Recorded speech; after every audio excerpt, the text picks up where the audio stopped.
takeaway for the Netherlands. Unang-una ma'am, ang dami nilang options dito. Meron silang tram. Tram is it, no? It's called tram, no? Yes, meron silang tram, meron silang bus, and then meron silang train, and then they can bike, and then they can walk, Metro also. and metro. So that's 6 options for mobility. I choose to walk dito kasi hindi ka pinagpapawisan, malamig siya, so I choose to walk, so that is my choice.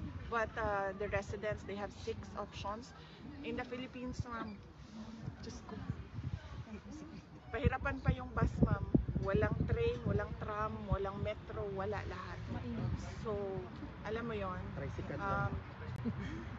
Pag nandito ka, nakikita mo yung kawalan doon sa atin, sa Pilipinas.